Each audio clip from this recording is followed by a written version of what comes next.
Tonight on Nation to Nation, it looks like child welfare is about to be funded fairly. Good afternoon. Our political panel, however, isn't about to break out the champagne. It shouldn't take 4 compliance orders to get the government to act. This should have been done yesterday, years ago. A nation-to-nation relationship. 37 Treaty 5 First Nations met this week to determine what it means. Remove ourselves from the archaic bureaucracy and the faceless bureaucrats who historically have impeded our progress together. An Indigenous woman from Mexico wants help from Canadian politicians and citizens as her homeland is threatened by development. Right to land. Separa un poquito para no, so that everyone knows, and hoping that this will stop the Mexican government from imprisoning us or killing us. Hello, I'm Todd Lamoran, and this is Nation to Nation. The break is over and members of Parliament came back to Ottawa this week. During that time, Indigenous Services Minister Jane Philpott held a lengthy press conference on her department's priorities and goals. She also held an emergency meeting on child welfare. Minister Philpott has been on the job for about 6 months now, and if you didn't know her name back in the fall, you probably know it now. But is Minister Philpott and her department going to be able to deliver? To ponder that question, we have our political panel back in action. Welcome back. Thank you. Now I'm going to start with you, Ms. McLeod. I've been to a couple of press conferences with Ms. Philpott, and I've heard her basically kill the First Nations Governance Act and talk about a new relationship when it comes to fiscal relations with First Nations. And she's floated this idea of 100 communities getting 10 years of funding. What do you think about that idea? You know, I think it's perfectly appropriate that communities have long-term funding and it's indexed and they're not having to do a lot of reports. Where I continue to remain concerned is they talked about the new fiscal framework. I don't really see it's much different than we're just transferring program dollars. So is it a new fiscal framework, or is it just sort of a longer-term contract or a memorandum of agreement? But my biggest issue is it's been 2 years now. The Financial Transparency Act, they promised something that would be forthcoming. There is still nothing. So these are 100 communities that have solid track records. What about the communities where people are still out there not knowing what's happening? And I understand even the Prime Minister was asked in his town hall last night, why would he take it away? So I'm still concerned. I hear regularly, so great, communities should have long-term funding.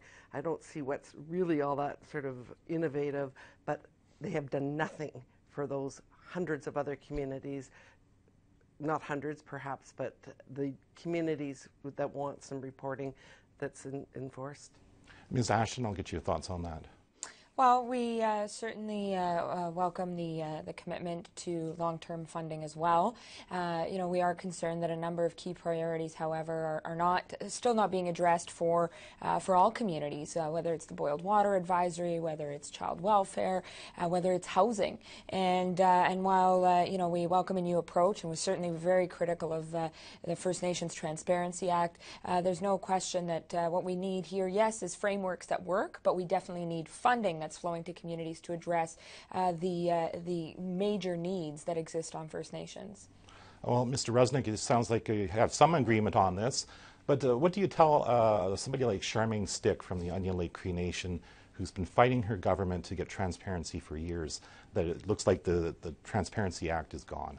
Well, Kathy and I both used to sit on the Indigenous and Northern Affairs Committee together, and we've heard testimony over and over again, both on the third-party management study and other studies, that communities want a new fiscal relationship and want to be accountable. No community wants to be unaccountable to its people. So it's been a long process of minister staff and department officials working with communities on getting a better fiscal relationship. Okay, but Don, what have the chiefs actually committed to for those other than the 100? There's no commitment. There's long-term agreements with communities to flow grants. We're working with communities on what the reporting structures are like. Any community, I'm a member of the Lactamlac First Nation. I can go into my band office and get financial details. We have to work with communities. The previous government had an approach where they made the solution here in Ottawa, and force that solution onto communities. That's what the Financial Transparency Act was, and we know that doesn't work. There's a new approach now. We're working with communities to make sure that they are accountable to their people, and there's agreements coming out. Of course, we're not going to roll out something within a year without consulting and working with the communities.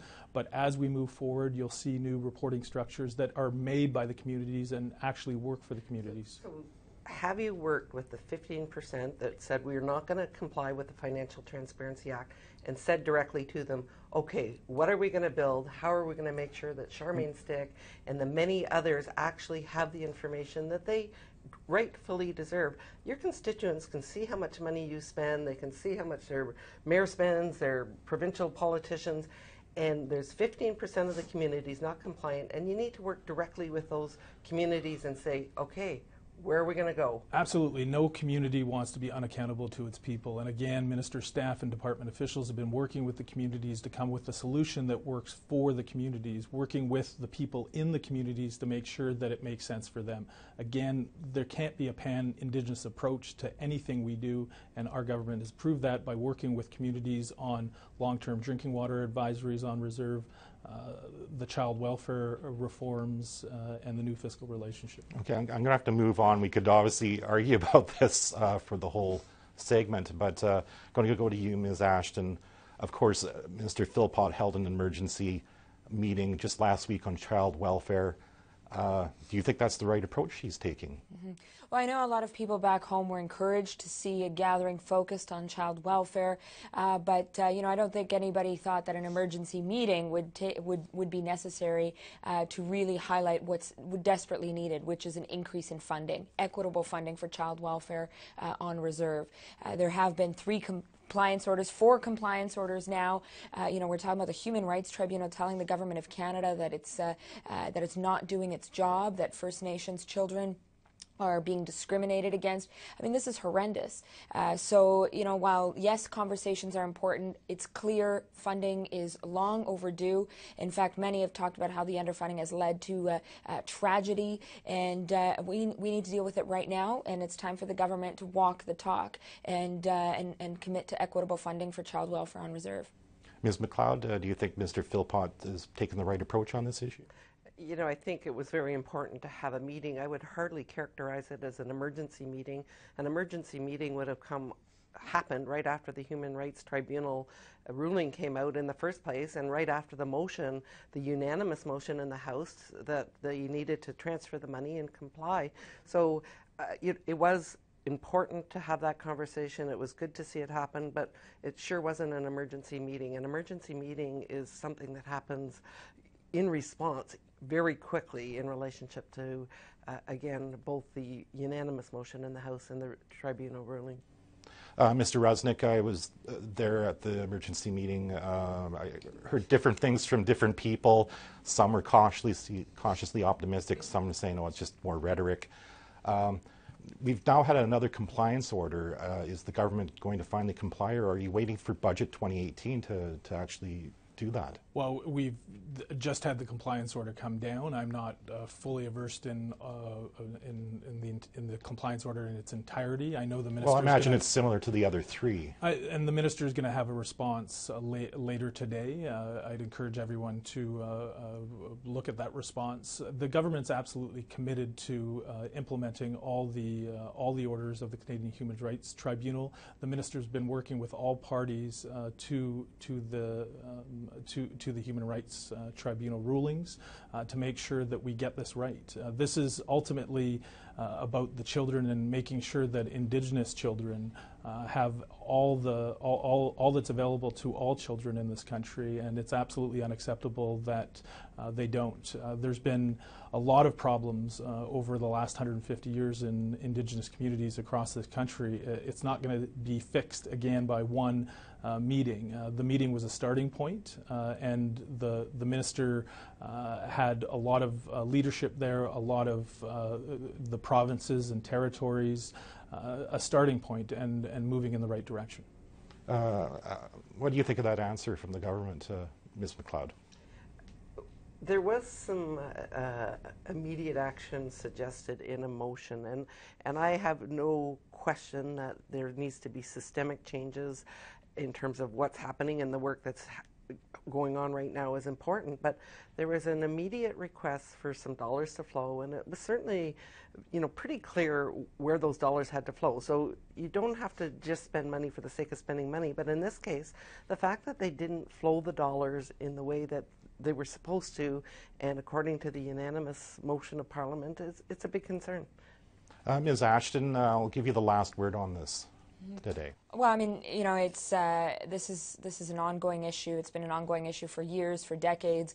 We have the government of Alberta that stepped in to fund child welfare on reserve because of the way in which underfunding has led to tragedy. I've heard many times the government talk about how they recognize this as an issue. Well, if you recognize it's an issue, step up with the funding. We're talking about children's lives at risk. We're talking about the opportunity to engage in prevention, in strengthening families, supporting families, avoiding apprehension, and we're talking about ways of building stronger communities. That requires funding. It shouldn't take 4 compliance orders to get the government to act. This should have been done yesterday, years ago, and the lack of urgency is deeply troubling. Okay, well, thank you. It was great to have you all back, and we'll do it all again next week. Thank you.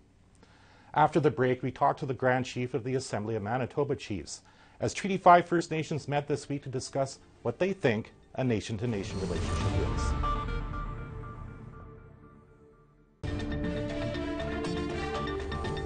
Welcome back to Nation to Nation. A meeting of 37 First Nations wrapped up in Winnipeg today. Although they're from 3 different provinces, they're all signatories to Treaty 5. To talk more about it, I'm joined by the Grand Chief of the Assembly of Manitoba Chiefs, Arlen Dumas. Welcome to Nation. Thank you. Now, what was the major theme discussed at this week's meeting?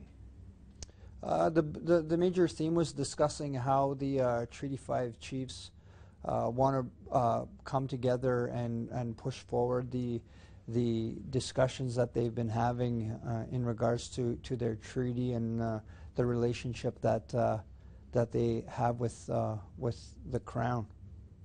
Was there anything in particular that they're hoping to get from the Crown? I suppose improvements in housing, for example, would be at the top of the list. Well, the specifics of their ask are more of the treaty basis, the relationship basis, and then those definitive things trickle down from there. I believe it's an opportunity where we're able to bring forward this conversation that we've had as treaty chiefs and bring it forward to the Prime Minister's office. What does a nation-to-nation relationship look like for Treaty 5 First Nations? I think it's a discussion on a truly nation-to-nation discussion where we can start having conversations about how we move forward in respect to our jurisdiction, acknowledgement of our sovereignty and acknowledgement of that relationship, and that it will allow us to facilitate and come to realize that these concepts are not so divisive, and they actually bring us together. I think that any time Indigenous people have exerted their sovereignty and their jurisdiction over things, everybody benefits, and that this will be a great opportunity for the Prime Minister and his government to speak with the Treaty 5 chiefs and come up with new solutions forward. How much political will do you think there is now from the federal government to do this? I think there's, the Prime Minister himself has said some very exciting things. He himself has acknowledged that there is a desire to work from a nation-to-nation perspective. I can tell you objectively that that there are significant gains that have been made. However, we need to reach those and reach those deliverables a lot quicker. Fundamentally, essentially, the government all they have to do is listen. First Nations people have been telling the government for decades what it is we need to do and how we need to move forward and what it is we want. So essentially, we need our resources, we need our money, and we'll be able to look after ourselves. And if you take a look at the scope of time, any time that we've engaged in a meaningful way with any initiative, not only do First Nations people do well, but everybody around them does well as well. What do you tell people who criticize the Prime Minister? He talks about nation-to-nation relationship all the time. That it's just mere rhetoric. I think we need to push. I want to give the Prime Minister an opportunity to honor those words. As Indigenous people, as First Nations people, we speak in a solemn way. It's part of how we conduct our meetings. It's a part of how we conduct ourselves. So I'm offering the Prime Minister an opportunity to actually make some meaningful strides in regards to allowing for him to honor the words that he has said. Not only to this country but also to the United Nations. His ministers who have come to us to work with us, they have also stated that they're looking to find innovative and unique ways to move forward so that we can come up with tangible successes so that we can honor those words. And it just so happens that it actually complements what we have been saying as First Nations people, adhering to our treaty relationship and wanting to move and change the course of how our country moves forward and progresses. Grand Chief Dumas, thank you for talking to me and thank you for appearing. Thank you very much. Have a good day. After the break, an Indigenous woman from Mexico will be my guest. You'll want to hear her story.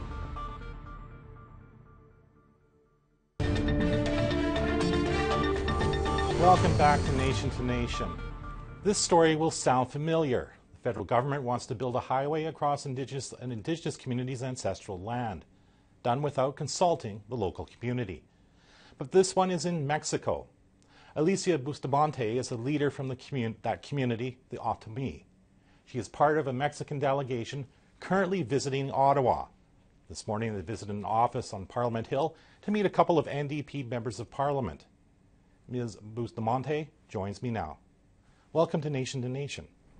Muchas gracias. Un saludo afectuoso. Thank you so much for having me. Please be greeted by my people in Mexico. My name is Alicia. I am an Indigenous person from Mexico, and I have come here to share a problem that we are facing today.